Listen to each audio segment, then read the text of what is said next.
And we are back. Welcome to Switchcast Live. I'm your host, Doug Tabbitt, founder of Switchcast and founder of Switch Cars. And Switchcast is the podcast where we seek to educate, edify, and entertain you on the drive of your life. I will let the live listeners warn them that we've got some crazy storms in the area, so our Wi-Fi is not the strongest, so you may see some interruptions in the broadcast.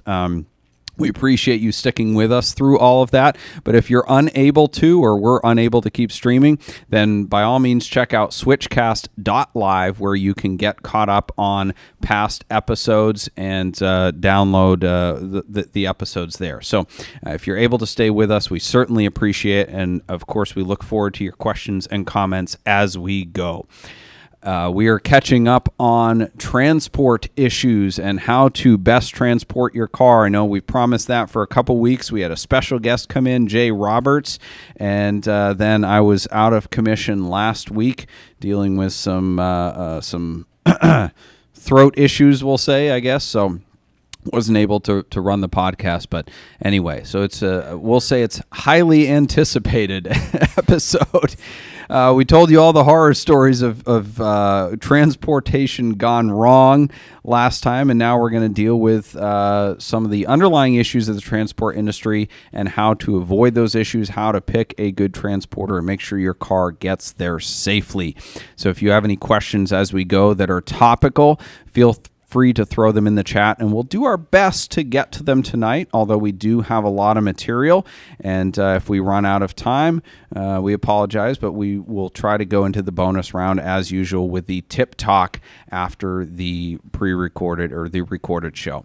Speaking of pre-recorded, next week will be a pre-recorded show. We've got Bert Davidson from Cheddar Auto talking about how best to maximize value when you sell your car, some strategies there. It's a great episode. I know, not because I'm Nostradamus, but because we already recorded it tonight. So it's a good one. Stay tuned. It's a good one.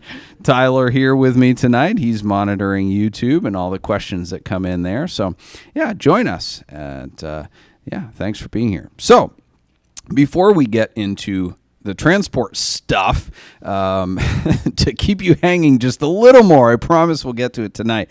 But I wanted to catch up on a few different news items and things that we've talked about over past episodes that need kind of wrapped up. The first one, I was pretty excited to see Patrick Dempsey's ex-Porsche GT3 RS up for sale again. It's a 2007 black with orange graphics GT3 RS. And there's lots of pictures of him online driving it around. In fact, he even pulled the front lip off of it to drive it around LA and not get it scratched up. Nice. My friggin' hero. Yeah. My sister has lower opinions of Patrick Dempsey that she's not afraid to share. But anyway, it has 36,000 miles and it's up in Canada. And it did not sell on Ren lists for, I think they were asking $225,000. So it's going to bring a trailer. So I guess they were McDreaming with their asking price.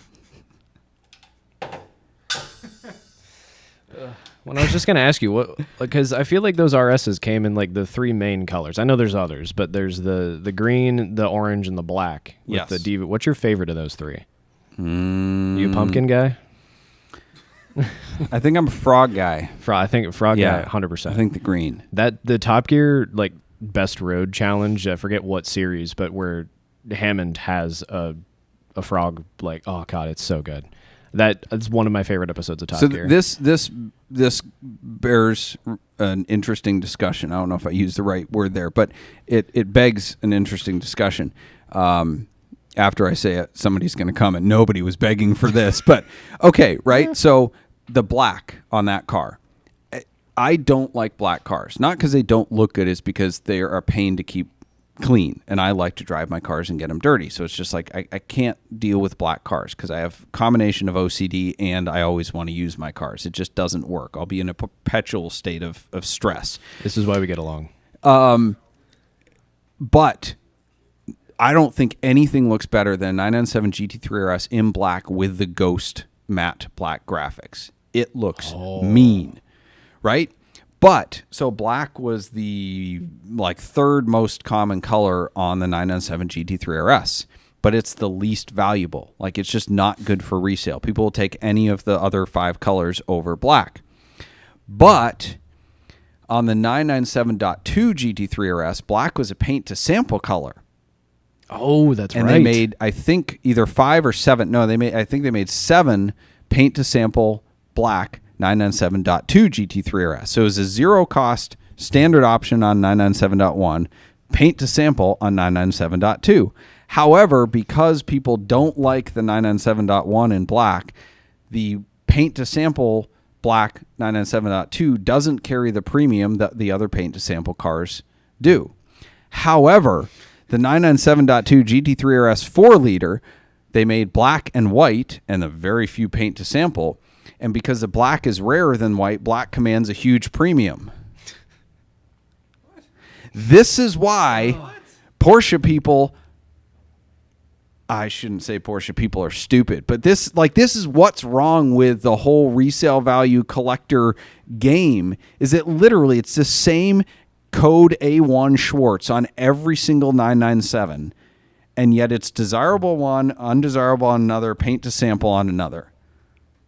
I think it's that the is same dang color. That's the perfect encapsulation of like all of our issues with like the market in general. It's just it's so Right. dumb. It's the same black. Market drives people's desires instead of people just saying, I like black, I don't like black. Yeah. It's wild to me that black was a paint to sample too. Yeah. That's crazy. It's black.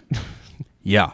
Anyway, I didn't mean to get it. Well, I got us entirely off topic already. Oh, way down the road. Holy crap. 7 minutes in.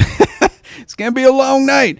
All right. Quick follow-up to the stolen, not stolen Infiniti G37 that was for sale that we talked about that had no title. It was for sale for $5,000, and it was a terrible car. It was perfect for a street takeover or whatnot. Anyway, so it is not actually stolen. I did talk with the seller, and it is a salvage title, but it's owned by a non-salvage dealer. So in Ohio, you have a separate, like I have a regular dealer license, and then a salvage dealer license is a whole different set of restrictions. So a regular dealer can buy a salvage title car, which means it's been wrecked, but it has not been rebuilt and is not suitable for the road. They cannot resell that unless they sell it to a salvage dealer, right? So the dealership would actually have to fix it up, get it inspected by the Ohio State Highway Patrol, get issued a rebuilt salvage title, not regular salvage, rebuilt salvage, and then they can sell it to a retail customer and it can be plated for the street. So essentially the dealer or the rep for the dealer, whomever, didn't want to bother dealing with that. So they're selling it just without the title because they can't legally sell it as a rebuilt as a salvage title car. And so that's why it's in like a drift group on Facebook because they don't care about titles. Which, again, that's also illegal for the dealer to do. Oh. But whatever. Anyway. So, yeah, sorry for the drama. It's not actually stolen. The drama is way less interesting. But, yeah, it could be stolen because now you don't know. I also sent out a bet because we were talking about kit cars and how they're always advertised as like needing something. They're almost done. They're just almost done. It just I ran out of time or whatever, money, and it's just needs this and that little just few needs things. an So interior. I said, I don't know if I offered a cash reward, but maybe a giant swag pack if anyone found a kit car that like was just it needs nothing for sale. So David Ward sent us a Factory 5 818 kit car. Advertised on Facebook. Do you know what that is? That sounds so It's a little familiar. car. It looks kind of like a Renault Sport Spider or whatever. So it doesn't claim to have any needs, but not everyone advertises flaws. So I didn't actually inquire to see. But I'm thinking I should have laid some ground rules for this bet because a brand new Superformance Cobra is a kit car, but that certainly doesn't count. Right? Like, so when I'm referencing kit car, I mean like somebody built a replica, like a fakey car, one car that's built on a different car's chassis, not, a factory 5 car that you can just like buy from them, either completed or that you send to a shop to build for you. So again, I realize it's kind of ambiguous, but there are a ton of manufacturers out there that sell kits like Ultima and Superformance and SLC and Factory 5, yada, yada, yada. So I guess my question is, do we send the guy a swag pack? Because if we give in on this, I feel like we're sending everyone swag packs because they'll just be like, oh, I found 18 on Superformance's website. Because I feel like this doesn't count, but we didn't specify. Should we send him a T-shirt? Yeah, I think something, because he's not wrong. It's like I can't really argue because you're not wrong, but this is cheating a little bit, or a lot of it. Because I'm looking at photos of this. It's a cool looking thing, but it's also very much not what we had in mind. In spirit was the crappy Countach kit cars that you see that don't run, have half of an interior. Like he found the cheat code. He did. All right, David Ward, you got a loophole consolation prize. I have to warn you, I don't think I have any T-shirts left in normal people sizes. You either have to be as small as me or as large as an elephant, but we haven't restocked. So, hit us up. We'll get you some stuff. Anyway, one really, really neat thing that I must touch on is RM Auctions has what they call a barn find bonanza. And I won't dwell on this, but it is a massive collection of Ferraris that were damaged in a hurricane in Florida that were then moved up to Indianapolis to this kind of like abandoned warehouse type setting and lived for a long, long time. And the owner would not part with them. He would not restore them. He wouldn't fix them up. There was all sorts of mystery shrouding these cars. But there was incredible historic race cars, 250 body cars, Daytonas, one-off stuff. Anyway, we were privileged to go tour it with the Ferrari Club back in like 2009 or 10 and take pictures. We weren't allowed to post them anywhere, but I have this whole book of pictures of these dilapidated Ferraris that looked like they got crushed by trees, just sitting in these warehouses. And it was really eerie and sad and awful and crazy cool at the same time, because you're like, I'm never going to see anything like this again. So go on RM's website. I think they're going to be up at the Monterey auctions in August. Not fixed. So some restoration shop is going to hit big if they can get the jobs for those cars. So it's really, really interesting. And they say that's like never been seen by the public, which is not entirely true. We did get to tour the collection, but it's for the most part been hidden from the public eye. So anyway, with that, let's go to a commercial and then we will get to our topic of the night. Switchcast is brought to you by Boxcast. Boxcast is a live streaming company based in Cleveland, Ohio, and they serve broadcasters and viewers around the world. Their founders launched Boxcast back in 2013 with one purpose, and that is to make people a part of the experience. If you're looking to live stream your podcast, church service, car show, sporting event, wedding, or even your cannonball attempt, Boxcast is an easy and flexible live streaming platform for organizations. Boxcast is so easy that we're broadcasting this show with a phone. So head on over to switchcars.com/Boxcast for your free trial. And as usual, Doug had to step out, probably take a bathroom break or something. I don't really know what he does. But the Corvette Curmudgeon has joined us. How are you doing this evening, Mr. Curmudgeon? Oh, pretty good. That's good. I have to say, Tyler, it is Yes. Tyler, right? Yes, it is Tyler. Yeah. It's nice to have you back. Nice. I Yes. didn't like that Prius driver last week. He was one of them unprintable words. You know, he was talking about my wife. And my wife is my lady, and I treat her right. Well, I've had 41 wonderful years of marriage, and she's enjoyed 35. She doubles my joys, halves my sorrows, and triples my expenses. But I take good care of her, and ain't no friggin' hybrid wacko gonna tell my wife what she should drive. You know, I gotta say, I feel like we've developed a bit of a rapport here, you and I. I'm sorry that I couldn't be here and you had to deal with such conflict from a hybrid guy. That just seems unnecessary. So friggin' wackos drive them Priuses. Well, we'll have to make sure that doesn't happen always again. blow by me in the left lane going like 65 miles an hour. How fast are you going? Well, 60. In your Corvette? Or Yeah. I mean, I rarely drive it on the highway, but when I do, I'm in the center lane going the speed limit or less. Gotcha. Well, that's about what I expected. We don't need to dwell on that. Speaking of driving on the highway, though, Doug, myself, and a few others recently went to the Pittsburgh Vintage Grand Prix. Have you heard of it? Yeah. Oh, yeah. I was there. You were there? Oh, yeah. It was a good time. It was a good time. There's a massive Corvette section in the show field on Saturday. Yeah. I didn't like it. I mean, they were parked on a steep hill, though. You know, I had to walk up that a few times. Wait, your car was there?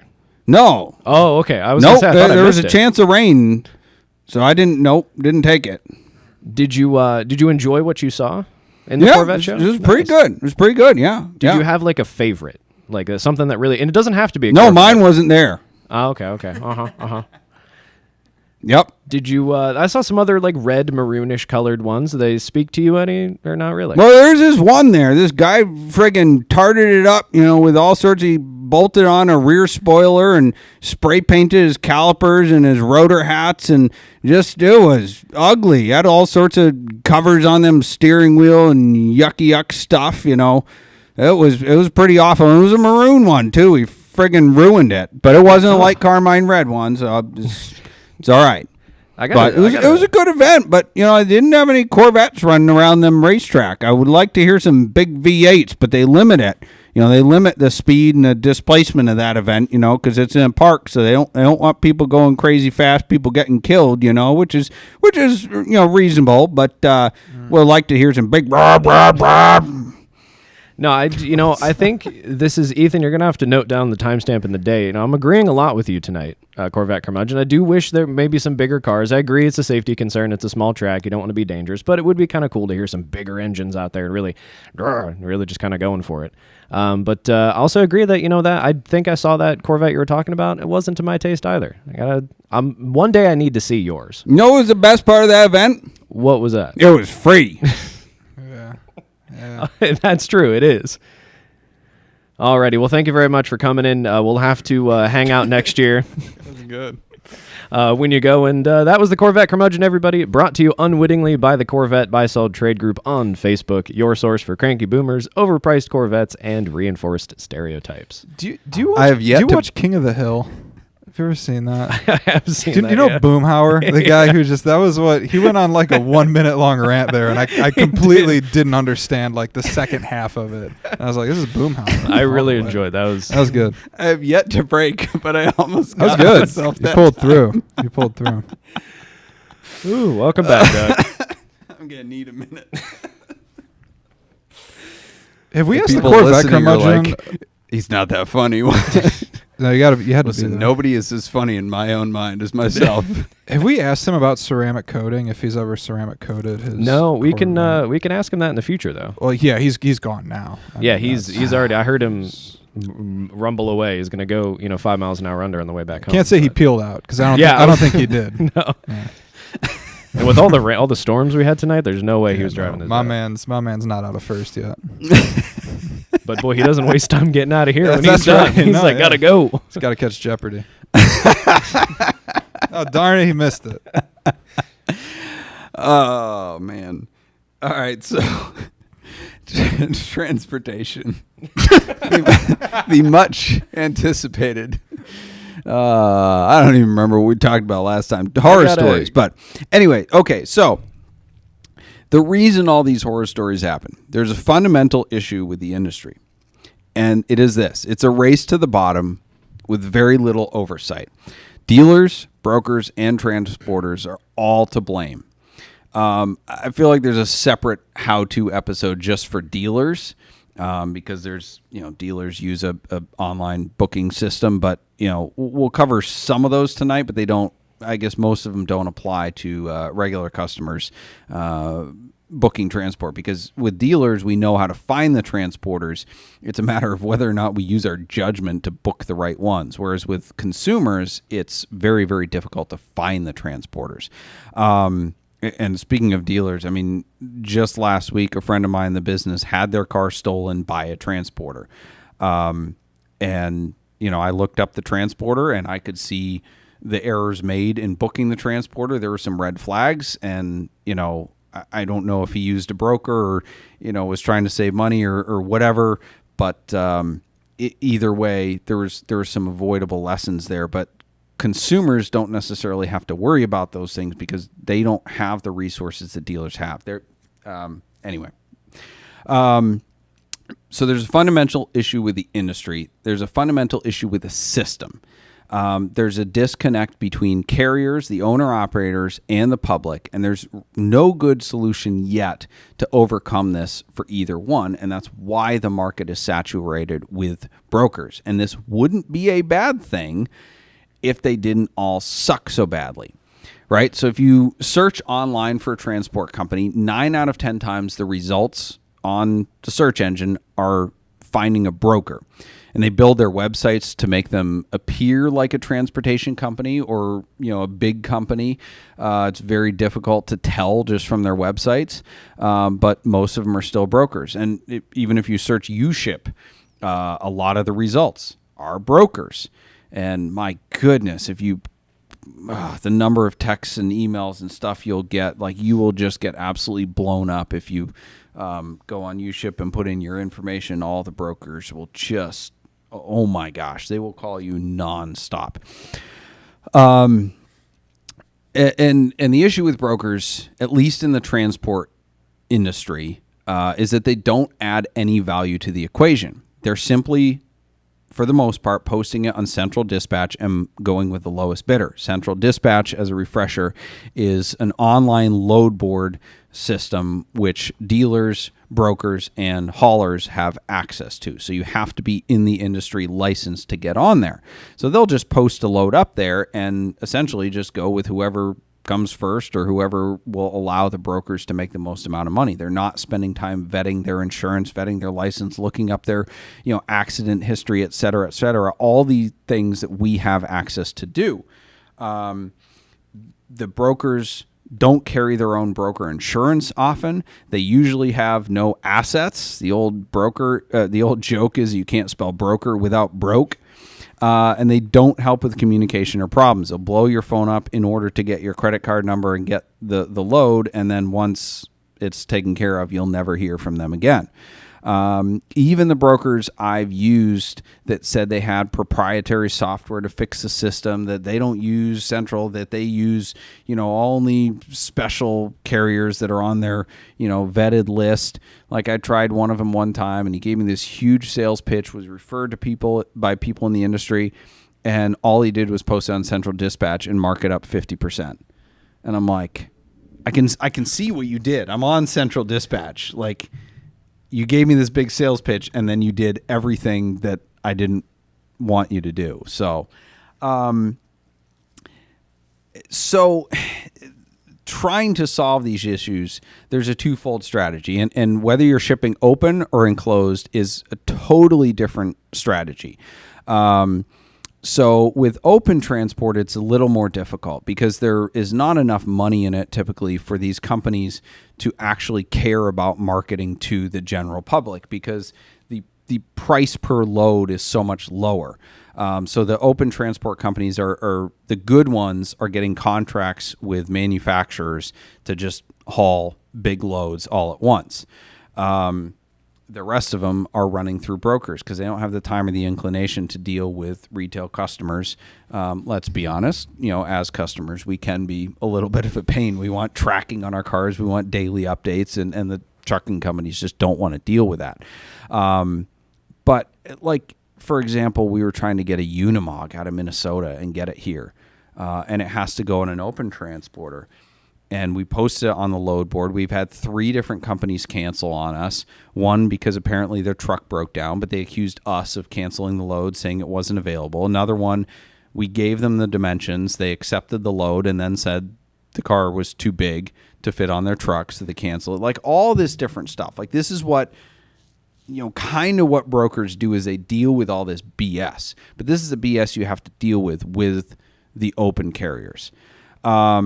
So if you can find a good, trustworthy broker, that is the solution for open transport. The key is trying to find a really, really good broker that actually is going to do the legwork to verify all the things that you need verified and follow up and make sure you're getting a good transporter versus just taking their commission and giving it to whoever will take the load.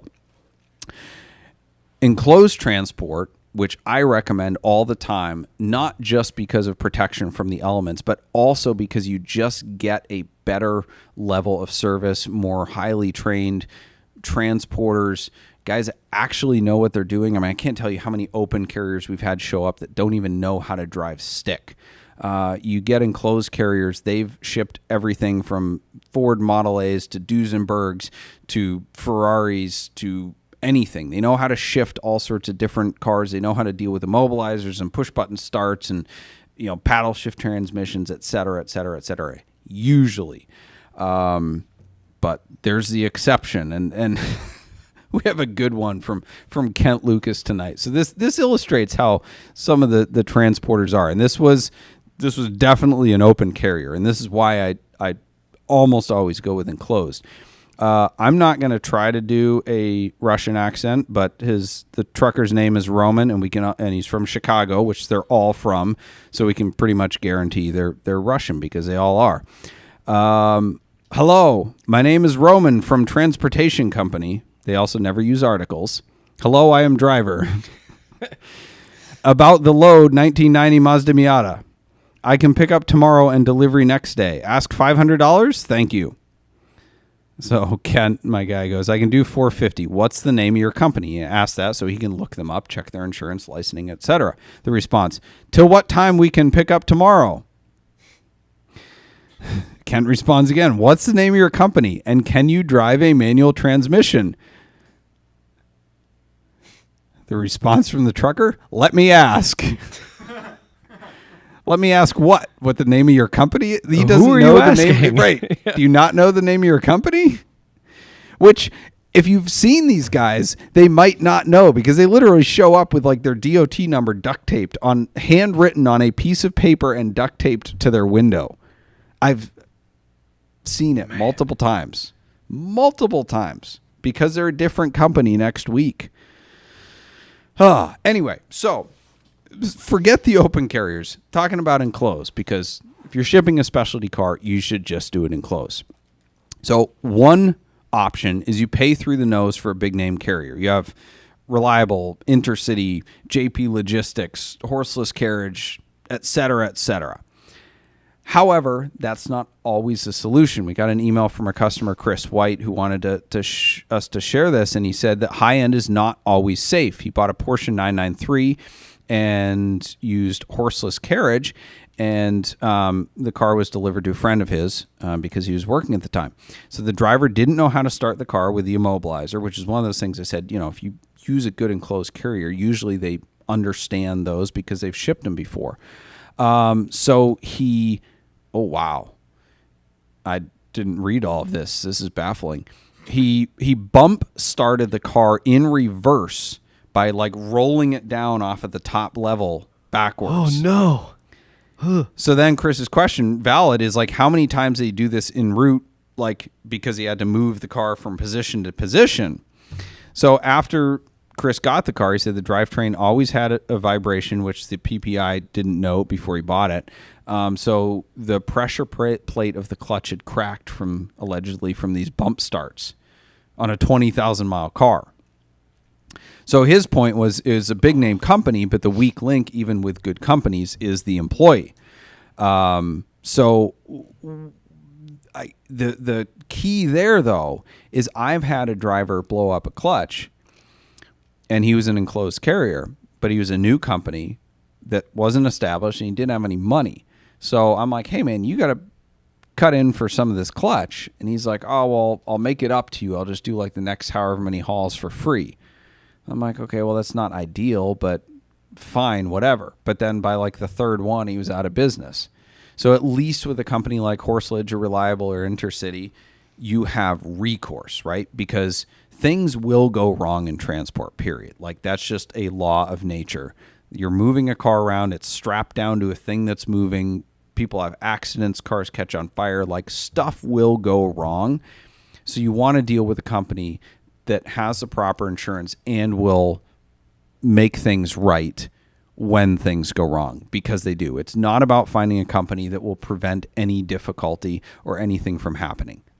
That's not possible. We don't live in that kind of world. But it's dealing with a company that can make things right. Like Reliable, they're expensive and they are slow, but they scratched a Ferrari 355 one time in transit. I emailed, and it helped that I knew the owner, so I had a direct line of communication. But I see companies, what's the old adage? Crap flows downhill, right? So if the owner is good, then that reflects on the entire company. That's how the business is run. The owner didn't ask for bill of lading. He didn't ask for pictures. I had all of that stuff. He just said, how much is it? And mailed a check. So I'm like, this is great. So going back to, yes. I'm still just sitting here flabbergasted that somebody had the chutzpah to bump start a 911 in reverse off of the second level of a transport. I still can't wrap my brain around. That does take a special level of skill. Luck, or I don't know. Lack of. I don't know if I can do it. That's pretty awesome. Doing that because you can't figure out an immobilizer is bananas. I guess at least I was somewhat all right, but. Jim Ryder had a good question following last week's episode, and he asked, I got to find it now, bumper music. He said, what about transport services offered by Bring a Trailer, Porsche Marketplace, and other auction houses? And is there such a thing as an insurance binder for the customer prior to shipping a car? So 2 really good questions.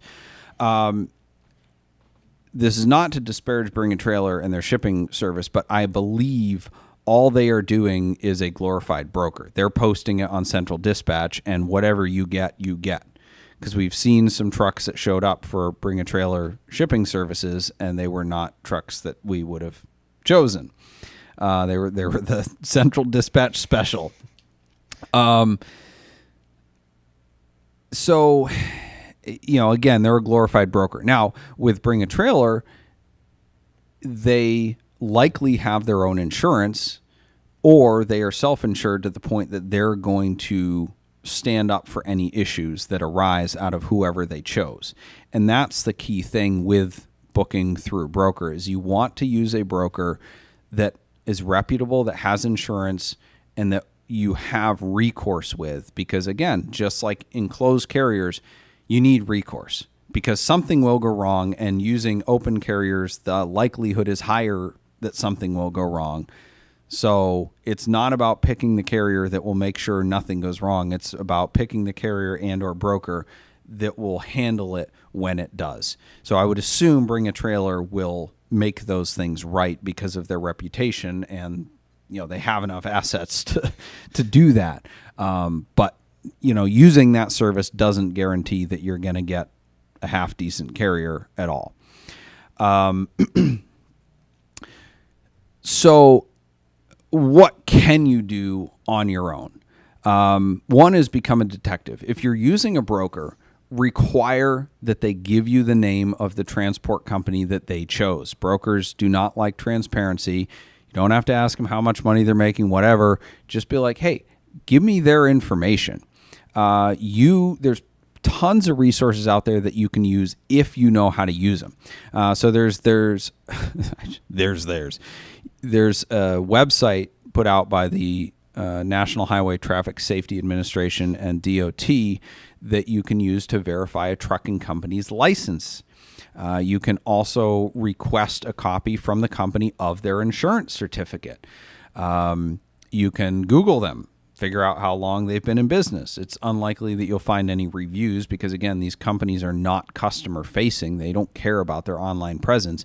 But there's plenty of regulation on that industry to the point that you can literally look up and see how many inspections they've had by the DOT, how many inspections they failed, how many crashes they've had, whether or not their insurance is current or pending cancellation. Like all of this stuff is available to the public. You just have to do some digging. So if you use a broker, get the actual transport company's name that they have subcontracted with to ship your vehicle. The websites are safer.fmcsa.dot.gov. And also another good website is quicktransportsolutions.com. I will see if Ethan can put those links in the description there of the podcast.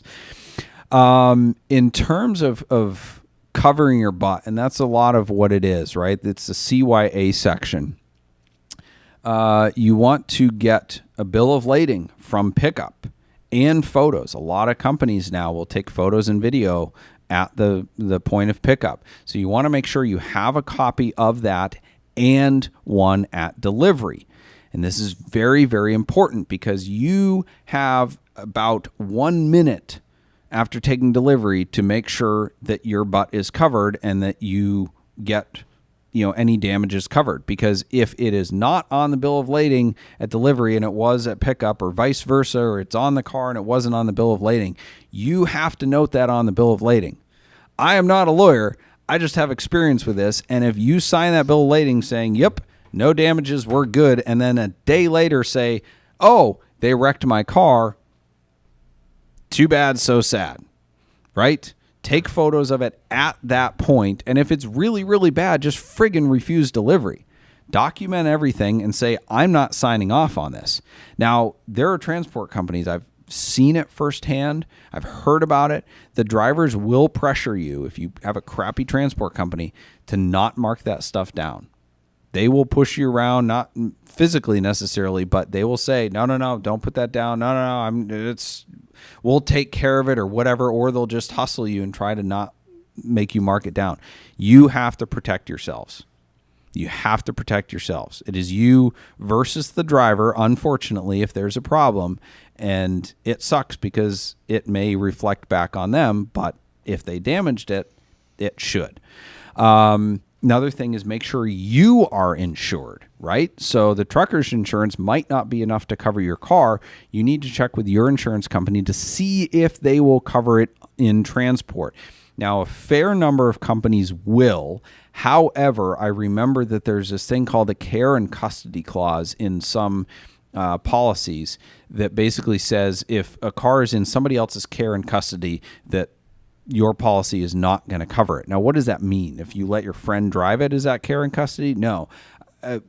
Again, this is not like foolproof advice or whatever, but this is just stuff I remember from discussions that care and custody in one policy was defined as the wheels are not on the ground. So essentially, anytime it's on a tow truck or in a container or anything other than being driven on the ground, on which a normal policy would cover, then they're out, right? So check your policy for things like care and custody clauses and check with your agent. Say, I'm shipping my car with this sketchy friggin' trucker. Are you going to cover me if things go wrong?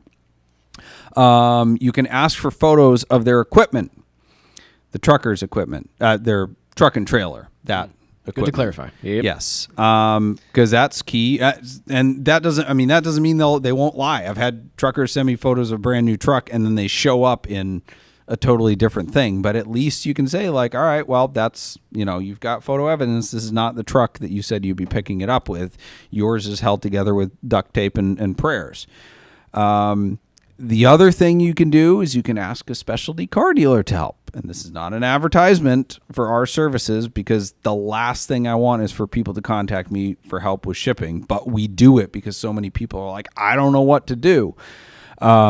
Be a little bit careful, because a lot of dealers are cheap and they try to save money to make margin on their cars. So they're always going with the cheapest carrier. But if you have a good car dealer that's booking stuff with, good enclosed carriers, and maybe you can just be like, all right, you do this all the time. What the heck do I do? And finally, don't use a friend. So many people I see are like, oh yeah, I bought this car. My buddy has a trailer. I'm going to have him go get it for me. Don't do that unless you verify, triple check insurance, because that could get into some real weird complications, especially with interstate transport. If you're like, hey, I bought this Lambo, I'm going to have my buddy pick it up for me. And you're like, well, maybe it'll be on his insurance. Maybe it'll be on mine. I don't know. And your insurance company's like, wait, who transported it? Were they licensed? No. Was it your truck? No. Somebody else's. Oh, well, it was in their care and custody. I don't think we're going to cover that. And then his insurance company is going, oh, you're transporting cars for somebody? Did you do it for money? Is that licensed? Like, it's just a bad. You're setting yourself up. And I see so many people do this and they don't ask questions. Again, do it. Fine. CYA. Make sure you know if things go wrong, because things do go wrong, especially with trailers. You got 2 extra axles and more tires and less brakes and less handling. Like, things can go wrong. Make sure you are covered. And you know, it's kind of like buying a car. Do your own due diligence. It's buyer beware, right? You're buying a transporter, even if you use a broker. Make sure you're covered on insurance. Do your own homework. Get the transporter name. Check into their history. Everything you can do. So, with that actually didn't take as long as I thought it would. Look at that. We're efficient over here at Switchcast. Yeah, I'm laconic tonight. So, with that, we'll go to a commercial, and then we might squeeze in some questions tonight. Yeah, Switchcast is brought to you by Celebrity Machines. Celebrity Machines offers more than 250 different screen-accurate license plates as they've appeared in movies and TV shows, such as Back to the Future, Ghostbusters, The Fast and the Furious, Breaking Bad, and so many more. Celebrity Machines also makes our dealer insert plates, as well as our commemorative 2539 plates from the fastest cannonball run ever. Visit CelebrityMachines.com for more info and use promo code SWITCHCAST to save 25.39% at checkout. So I do have a YouTube super chat here that is do it. Not transportation related, but it's related to the Pittsburgh Vintage Grand Prix, actually. Okay. Tangentially. So for those who didn't make it, I wasn't sure how this became a thing, but there was a big Panos display. There's more Panoses together than I think there ever has been before. Truthfully, there was a lot. So MTS on YouTube. I think it's just money. Well, yeah. It paid through the nose to be there. Really? I didn't know that. Panos. Never. I fell for it. I'm an embarrassment. Yeesh. Ethan's going to fire me now. All right. So MTS, thank you very much for the super chat. They want to know, do you have any experience with a Panos Esperante? I remember seeing one at a local dealer in the early to mid 2000s. I've wanted to experience one. I've owned like 3 or 4 AIV Roadsters. Which are sweet, just not on the highway. Yep. And I've come close to buying an Esperante. I like that it's a specialty car that doesn't have specialty car problems, right? Like, it's a boutique manufacturer. Don't say kit car. They actually have their own VIN numbers. They are a registered manufacturer, but with Ford powertrain, and they work. I've never been able to pull the trigger. And I think I'm glad now, because the more I'm around Esperantes, the more I'm like, they're kind of cheapish, and I don't know. I struggle with finding them pretty, right?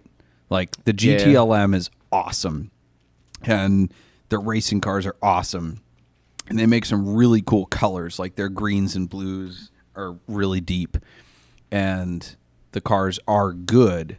I just like it's eluded me. It's kind of like the R129 SL500. I love the car. The seat is like an old man seat, and I can't get over that. Same thing with the Esperante. It's like a couch, and it's not like, it's the one thing lacking as a proper sports car. So I think maybe if they put better seats in, that would change my mind. I don't know. They do look cool, but I agree, pretty is not the word I would use. There was that like special edition one-off wide body. It had a different name that Dan Doucette is probably mouthing, but I can't see it right now. And like side pipes and everything. I think like it's the GTLM. Sweet. Okay, it looked awesome, and it's not a special one-off. They made a number of them. Like, I bid on one on Bring a Trailer, P-Car Market, and it went for, I bid to like 125 and it ended up going for 200. So I wasn't even close, but I'm like, hey, one hasn't sold in forever. Like for the right number, I'll buy this. Because you're right. The wide body one looks amazing. So good. So I like them, but it's kind of like the Viper. Like it's just got a few quirks that I can't quite get over to actually put one in my garage. So I like seeing one every time I see one, but not there in terms of ownership. Good question. Should we let's go to the wall of shame? Yeah, certainly. All right. So this one comes to us not from a dealer, but someone running a car show and running it well. They get this nasty email. Are you ready for it, Doug? I'm ready. My goodness, you're a car museum and this is the kind of announcement for a car show? How about some important details about the car show? Types of vehicles? Class of vehicles? What categories will be judged and awarded? Award type? Trophies? Plaques? Medallions? How many awards? How much space is allowed per vehicle? Minimum should be 2 spaces per car. Please do better. That guy must own a Corvette. Absolutely. Holy crap. He needs the extra space to make sure he can put up his plaque and have a stuffed animal hanging out the window. Like, oh, man. Lawn chairs surrounding it. Yeah. And the mirrors that they put under like muscle cars so you can see it doesn't have any wear. We need to swing his door wide, because he can't get out of the car. Oh, man. That's terrible. I feel badly for that. So that actually, it wasn't a Corvette owner that sent that email. I asked the museum, the car show organizer, because they posted like all the details everywhere. Oh, but what kind of car was it? I don't remember. Oh, it was a curmudgeonly vehicle, but yeah, it was not a Corvette. I wanted it to be so badly. I love the my goodness at the beginning before all of that just really sets it off for me. I got to like, oh, plaques, medallions. All right, as painful as this is, because I lost big time. Ooh, we got to get caught up on the appraiser. Yeah, we do. I'm excited for this. So it's been a minute. And next week is pre-recorded, so it's going to be another minute to find our next ones. But all right, last week my choice for Tyler was the Citroën Ducheval something or other French-bred van that was on P-Car Market, and you guessed 10. Yes, and it went reserve not met for 9. So I did ask you before the show if that counted. And you counts. said yes, which because that's what somebody would have paid. I was thinking like, oh, well, maybe we split the difference between the deal tank, like buy it now, and the high bid, but other websites don't have a buy it now, so we can't do that. So I just say like, true. I mean, a high bid doesn't make the market, but you still guessed where it ended. It counts. Yeah, so, I would do the same for you. Not bad. Very, very well done. So yeah, still over. But did we say the numbers? I guess 10 and it high bid at 9, right? Yes. 9,000. Yep. All right. Whoops. I was unintentionally cruel. Yeah. Okay. Well, all right. So it was a Toyota Century El Camino Buddhist Temple hearse. Yeah. Like, which I'm going to rag you again, right? So the Viper you described, and I'm like, oh, this car sounds awesome. And then I looked at it in pictures. I'm like, this sucks. I'm like, your presentation score was like an 8, 7. I'll give you a 7 out of 10 for like just general like presentation score of like how does it look? Because that affects auctions. And by the way, an 11,000 mile stock GTS ACR sold this week for 97 grand.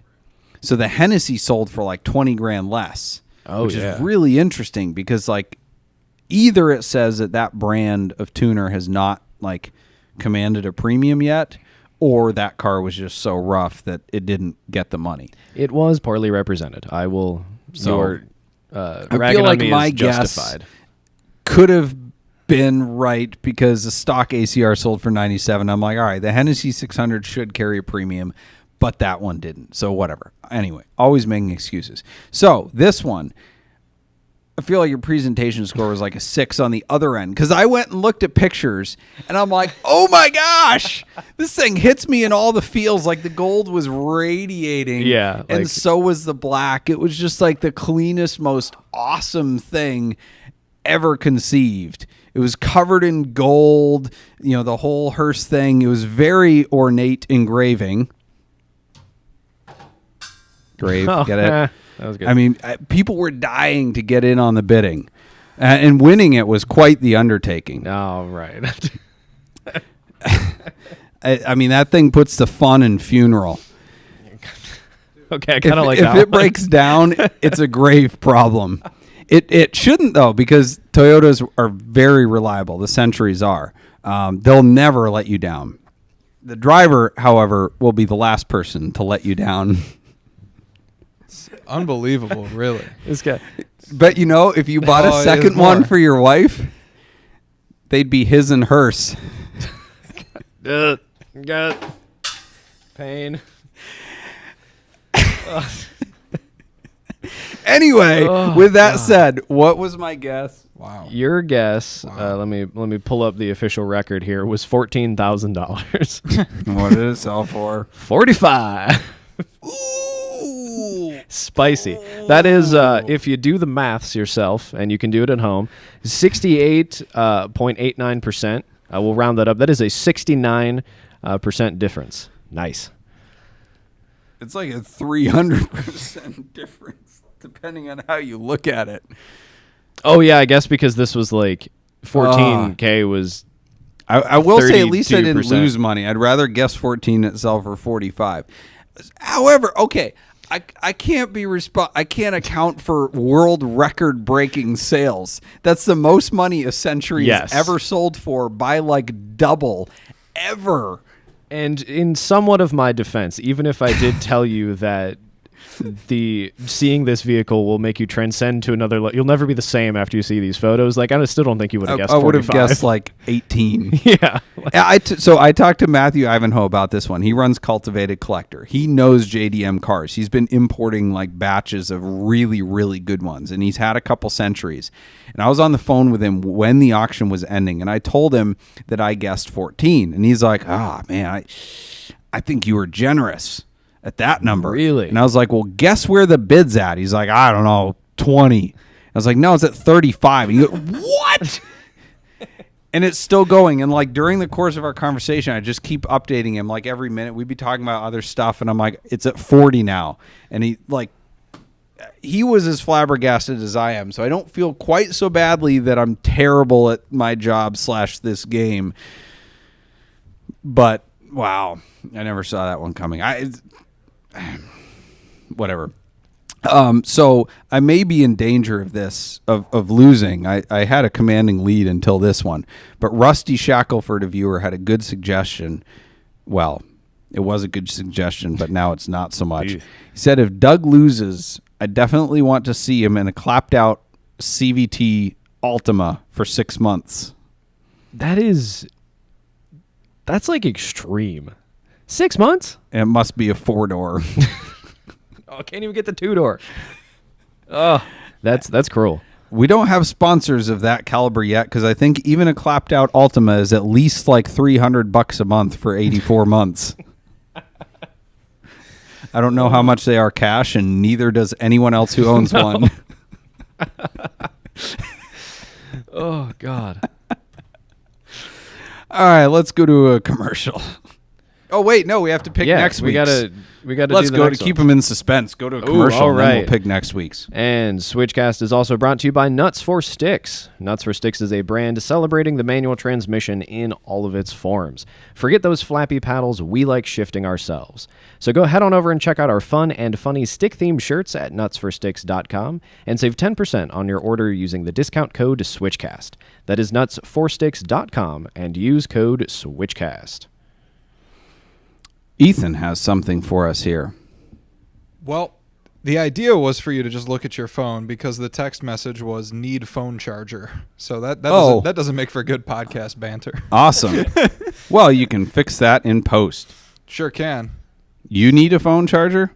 Well, here's the thing. If we do tip talk here, we're so for cool. those of you We'll have a watching break. live, we recorded a whole episode before this, and we're at 10% on our TikTok phone right now. Oh, so, okay. There's one in my office. fantastic. I think my office is locked. It is. Yep.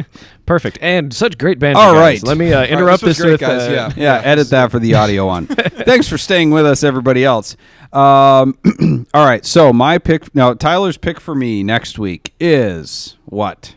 So I'm not trying to be cruel. I'm going to do a better job of describing this car. But I don't think you'll know this too well. So there is an amazing on Bring a Trailer right now. 1988 Nissan Silvia Q's 5-speed. That is an S13 Silvia. The reason I like what's a Q's? I could not tell you.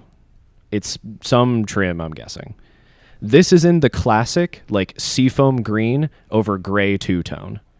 That is just, like, quintessential, delicious JDM goodness. Is it like wide body or is it like No, primo this is stock? like primo stock. Okay, 98 Silvia, some weird trim package. The OJ trim package? OJ? You said a Q's. Oh, God. Didn't even see that one coming. So it's got, what do we got? 15,000 miles, TMU, but I don't know what that could possibly mean. It's like really close. That's very important. There's no description Just 'cause based it on was that. imported or? I'm guessing. All right, it's 5-speed manual, cloth interior probably. Gray cloth Right-hand interior, drive, right-hand JDM drive. car. The dash is very cracked, so it's got a carpet on it. Otherwise, the car seems to be extremely clean. The photos are pretty good. And I would like to note, because I want to throw you a little bit of a bone, the comments, we all know they're geniuses, are saying that this is probably going to go big because it's so clean and it's the spec, like the stock spec for this car is this color combo.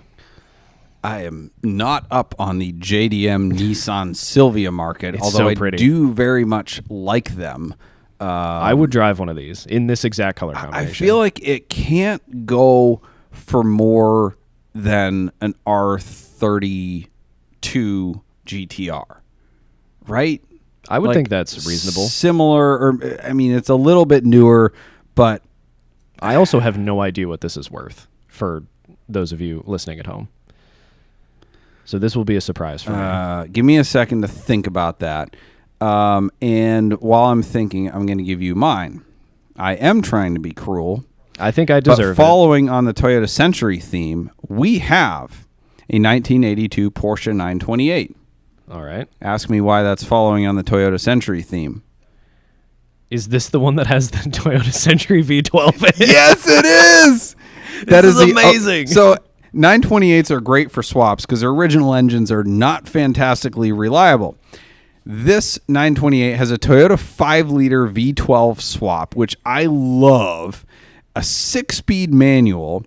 The Isn't it from a Corvette? exterior wrap is matte old man gold. It's interesting, and it's over like brown. Exterior color is platinum metallic, but it's a matte finish. Yeah. It's so cool. It's got 102,000 miles TMU. I feel like there's not much to describe about it. Nothing it's a else friggin' matters. V12 Century swapped, wrapped in gold, 928 with a 6-speed and a lot of miles. See, this is... there is obviously no market for this because it doesn't exist other than this one. I feel like it's amazing. This is super cool. But it's also a very niche market. It has to be. Like, it's still an old 928 at the end of the day. An old 928 with a ton of miles. But it's really cool. Didn't they have to make a custom hood for it to, like, give space for the engine? So, yes, like, they did. It's... all right. This is cruel, actually. I should have thought to do it to you. I'll say 15 grand. I don't know how I feel about that, but I keep coming back to 15 grand. Oh no, is it already above that? No. Current high bid is 15 grand, although it ends in less than 24 hours. So at least it's not above that. You would have looked real stupid. Oh God. Okay, I'm sorry. I had to look up the Silvia. Did you tell me it was a 1998? I said 88. Okay, I heard 1998. It's a very good thing I looked it up because I was under the impression it was a 98, and I was like thinking of the newer body Sylvia. Yeah. Have you seen one of these before? Like, these are sweet. Yeah, no, I have. They are sweet. I'd rather have the newer model. I like the updated styling, but man, the color combo is really what just got me. This is the perfect color for this car. I'm gonna go with like 22 grand. That's big. That's big for those. It's a lot of money. It is, but I feel like this could probably get there. Considering how, other than the dash, it seems really clean. And the photos are good enough. They're not Toyota Century Hearse levels of Change My Life, but good enough. Although there's a lot of shadows. Sure. 21. Final answer. All right. 21. All right. You're at 15. I'm at 21. No, I'm at 20. I said you misheard 1998. I said 20. It's all good. Yes. No, you said 15. Sorry, it's on the internet. People know. I don't know about that. Anyone in the comments? Did Tyler say 20 grand? Tyler did not say 20 grand. All righty then. I do have let me squeeze in a super chat here. If that's all right. From Jeremiah Johnson. Thank you very much. Doug, if I owned a 2004 Outback and a 2001 Legacy, in all caps, should I complete the collection with a Subaru Baja? Yes, of course. I think the Baja's the most exciting one out of all of those. What do you got against the Legacy? No, Legacies are... Well, it depends on which Legacy. I love the Baja. Baja's it's sweet. So odd and cool at the same time. Get it in yellow with the bed cap. So good. Yes. You have to get bumper stickers, though. Multiple. We should send him some bumper stickers if he doesn't have enough. I don't have any like Joe Biden or Greenpeace bumper stickers or whatever. I feel like those are the stereotypical Subaru owner ones, but I could send him some other ones. Do you have a coexist one? I might have. I guarantee you, with 2 Subarus, Jeremiah's got at least 10 of those. Coexist. Do you live in Vermont, Jeremiah? Oh, all right. Let us go to a commercial, and then we'll come back to the Shrewd Negotiator. Alrighty, and Switch Cars is brought to you by... Switch Cars, goodness. Switchcast is brought to you by Switch Cars. I'm losing it over here. Switch Cars is the enthusiast's dealership where we buy, sell, consign. Commercial. We're out of commercials, Doug. Okay, so I guess we're just going to banter. Banter, okay. Banter's happening. Well, you see, we're having such a good time tonight that we're losing track of commercials. The idea was it was going to work great. You were going to do a commercial, and then Doug was going to get the phone charger, and it was going to be seamless. Oh, yeah. And then we didn't have a commercial. There are so many seams now. Yeah. So right now, Chad is just staring at an empty chair. Oh, hey, great. Not for long, there though. We go. There he is. It's the Corvette. Oh, wait, no, it's Doug. We've been doing this forever. You'd think we'd be professional by this time. Ethan's going to have to edit this more than any other episode in a long time. This is also our second episode we're filming tonight, so we're a little bit worn out, but we enjoy being with you here. All right. Go for it. Not the commercial. What am I going that we for? Didn't have. The Shrewd Negotiator. Oh, Shrewd Negotiator, yes. This is a Facebook Marketplace listing on the Porsche 911 buy and sell page. All right. It's got a paragraph here. All right. If you're a serious buyer, I don't want you to miss the opportunity to buy this car. However, please note that no questions will be answered until Monday, July 31st. All interested parties will receive a link with additional information then. The 997 is the last true analog 911 and is highly sought after by Porsche purists and enthusiasts. Owned since 2008, this spectacular Porsche Carrera has been part of the family jewels. Saw its driver's education events, and I'm sad to let it go. If the ad is up, you still have a chance to make an offer. I will keep live for a few days, and will choose the buyer with the best terms. That means no tire kickers, no lowball offer, nor creative deals will be considered. We may request proof of funds to arrange for inspection at buyer's expense. No joyrides. That's all the info on the car, by the way. There was no VIN number. I think there was mileage, and that was it. How many photos were there? Like 10. This seems okay. I'm a Porsche guy. I love Porsche. This seems like a lot for a 997. Yeah, I mean it was guards red. Oh, even worse. Sorry. I mean, yeah, that is definitely a desirable color. Well, okay. So I'll give this guy a wee tiny bit of credit, even though I we all made fun of him. He got dragged in the comments. So I just responded like, do I need to show you a screenshot of my bank account to get the VIN number? This would be somewhat acceptable if it was like slightly less aggressive tone and you had given like VIN number, service history, all the pertinent information. Like, this is the info you need to make a decision. I'm out of town. I'm not going to deal with tire kickers. I'm not going to answer a bunch of stupid questions and like just make me an offer based on all the information you have, because that's all the information you need. But like literally that was the entire ad.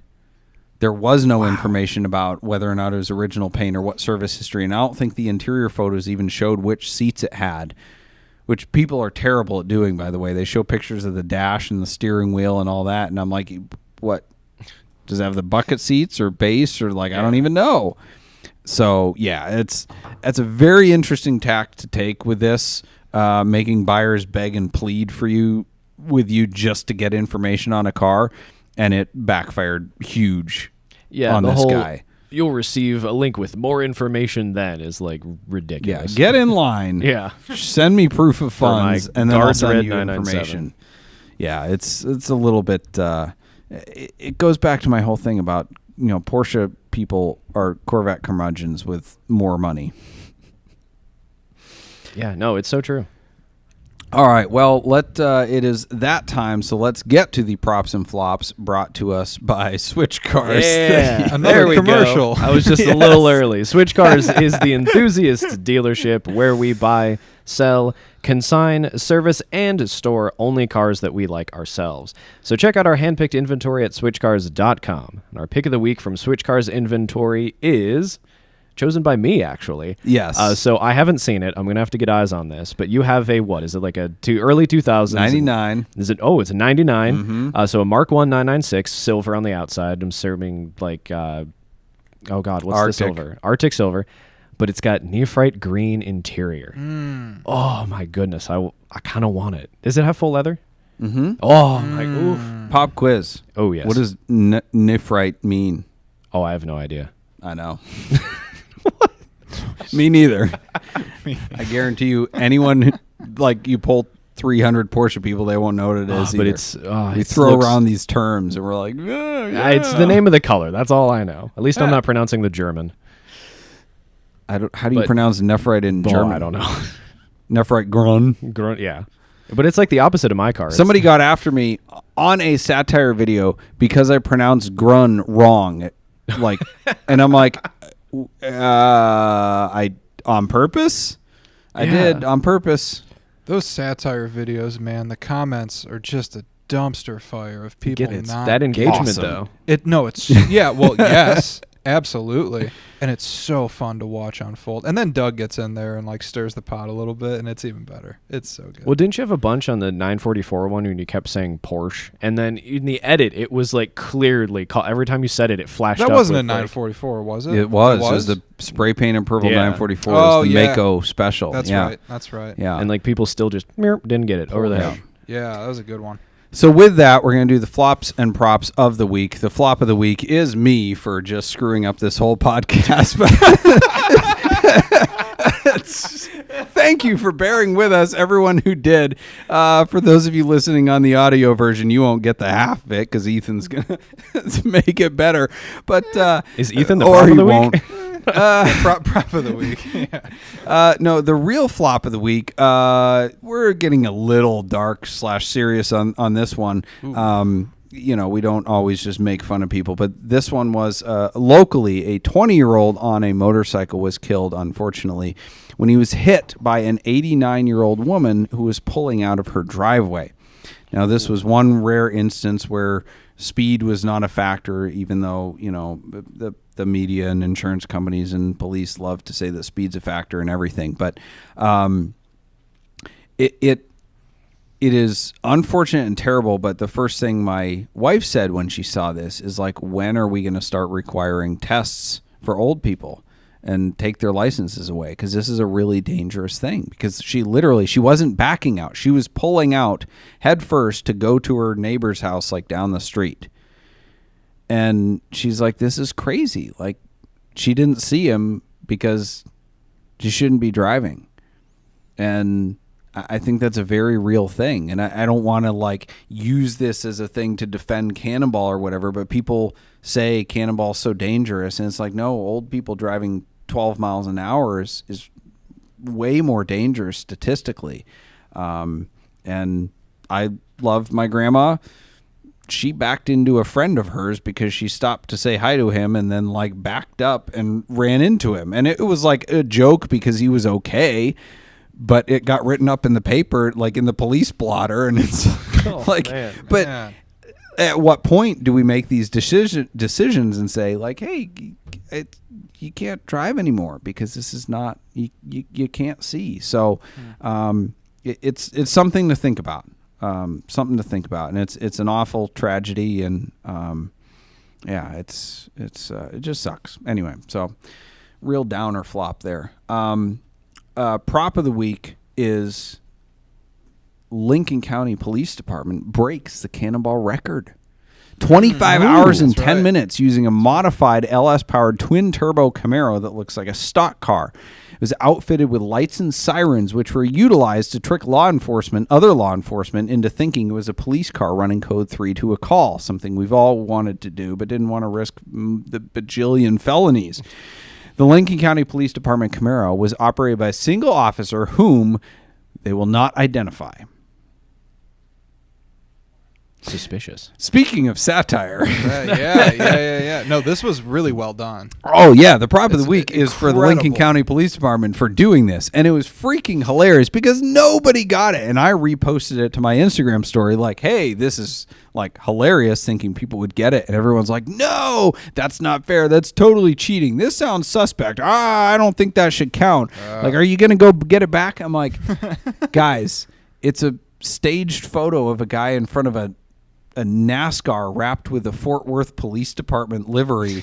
And like the second photo of the fuel cells was from our buddy Jacob's AMC Javelin. Like, what? Like, come on. Anyone, like, yeah, a police department is going to go out code 3 across the country and break the Cannonball record. Like, they have such strict regulations about using lights and sirens just even in their regular police duty. I'm like, come on, people. Anyway, so huge prop of the week to the Lincoln County Police Department Facebook page, because it's not a real police department. Lincoln County. We've all been there. Yeah. I grew up in Lincoln County, Maine, so I think. I can't remember what county. Anyway, there's a Lincoln County, Maine. So anyway, great sense of humor, those guys over there. With that, thank you for joining us tonight. Thank you especially for joining us tonight and staying with us. Apparently it wasn't the storm and lack of cell service that was the glitches tonight. It was it was us. User error. Yeah. Whoops. Anyway, stick around afterwards. We're going to do a quick bonus round of Tip Talk. Get to your questions for the live viewers here. So thank you to our sponsors, Boxcast, Nuts for Sticks, Switch Cars, Celebrity Machines, Parallel Printworks, and Stephen Home Woodworking. Thank you to our producer, Ethan Huffnagel, and our ad McMahon, Tyler Sanders. Our bumper music is provided by Emily and Ivory. You can stream the full album on Spotify or SoundCloud. This episode will be available next Monday in audio format wherever you listen to podcasts. Check out switchcast.live to find resources to download the podcast and catch up on old episodes and view blog posts. Thank you for listening, and we'll see you next Wednesday at 8 p.m. as we look forward to edifying, educating, and entertaining you on the drive of your life. All right. I do gotta say, Chris on the YouTubes says that the name nephrite comes from the Greek word nephros, which directly translated means kidney. So it's kidney green. Kidney green. Which makes me like it somehow even more. I love direct translations of like amazingly would-be important historical words. Yeah. It's pretty good. Speaking of Chris's, there is a Chris North in TikTok who has been with us pretty much the entirety of this episode somehow, and we really appreciate that. Amazing. He's got. I haven't even been with us the entirety of this episode. Yes. Yeah, right. He's got a few questions here. The first of which is following. Is fixing the problems with a Saline S7 worth the hassle? Overheating, clutch, and close foot pedals. I would Saline? think. I mean, how do you fix close foot pedals? Like that's not like you'd have to redesign the cockpit and or like the front wheel well. Like you can't. If Steve Saline could have fixed that, he would have. Like the close pedals have to do with where they can stick them in because of other important restrictions. So I don't know how you fix that. Cooling issues, yeah, you can deal with that. I would think it would. Like one of the big drawbacks of the Saline S7, the complaints I hear is that it's not usable. It's not easy to drive. They're not reliable. Where do you get parts? I mean, a lot of it's Ford stuff. But if a Saline S7 was usable and somebody could work out all the kinks, like that would be on the top of a lot of people's list, myself included, because the styling they nailed perfectly. So yeah, if you could figure them out and you can afford one, I mean, they're like 500 to 800K with their quirks because the people buy them don't drive them. So they're already priced to the moon for what they are. But yeah, if you can figure them out, then I think it'd be an awesome car to own and actually use. Let me know. I'll come drive it. Trucker 34 Ryan. DOT or maybe DOT. DOT duct tape to the door doesn't mean that it's a bad company. I have DOT duct tape right now because my truck is in the shop and I had to get a rental. Thoughts? Valid? That's valid, but when every third truck I see has that, like, that's a little sketchy. You're right. One single thing doesn't mean it's a bad company, but it's certainly a red flag. And one of the common things I see with these truckers is that they are under maintaining their equipment, and so it's constantly in the shop. That doesn't mean good companies can't have trucks that break down. They do, but typically the shady companies that are running on a shoestring are not maintaining their crap, and thus they're constantly breaking down, and thus they're more commonly in rentals or whatever. So again, none of those things are bad things in and of themselves, using a rental truck or an interim vehicle or whatnot. But it's certainly a red flag because I want a company that maintains their trucks the best that they can. User 008894. How much is the blue 993 with gray interior? The twin turbo one was 6,555 miles on it. Hotcha. Probably around 375. Ooh, Tyler. That was higher than I thought. I don't know the market on those at all, but Yeah, I mean, like a good one would be, like a decent one would be 200 plus or minus. A really good one would be 250 to 3, and a sub 10,000 mile one in a great color that's all original and documented. Like, it's the gray interior. the gray You could just interior. admit it, Doug. It's That's the really gray setting it interior. off. it's the that's gray helping. interior. Yeah, I mean, you could get a driver car for 175, 200, but this isn't a driver. This is a collector. I think that's where So- my brain was. You're right, though. This is like perfect. Right. Like, go find another one. So, or best offer, right? Offers by cars. OBO. Okay, let's just get through a good few of these here in the few minutes we have remaining. Chris North again. Did Porsche finally prove that automatic is faster and better than manual options? It's been faster since like 2001. But better. Is it? Faster isn't always better, right? Would you rather have a 1986 Ferrari 308 Quattro Valvole or a 2015 Toyota Camry? Because the Camry is faster. Would you consider the Viper and Corvette competitors?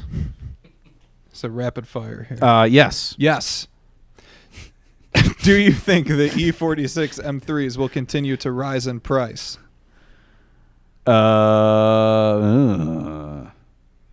Yes, with inflation. Do I think they'll beat inflation or the rest of the market? Not necessarily. But I think they're a good car for the money. That's a better question. I think they're a good value.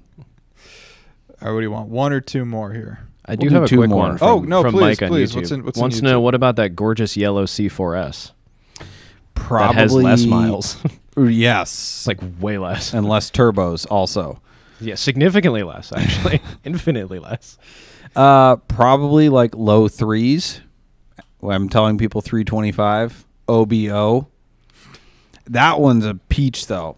1,300 miles. Like literally go find another one. Factory aero kit. Factory yellow painted yellow backed sport seats. I think it has full leather option. It has a couple like special Porsche exclusive manufacturer options. It's so clean. It's fully amazing. documented. It's nice. Chris North clarifies, I meant more with comparing 6-speed manual Porsches or PDK Porsche. Right. Yeah. My answer's still the same. Faster doesn't mean better.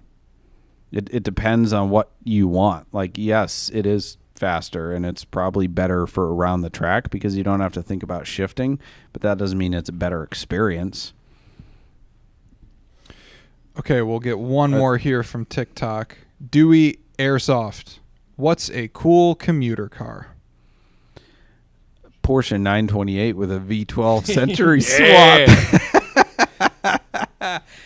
It depends how long your commute is, what weather it is.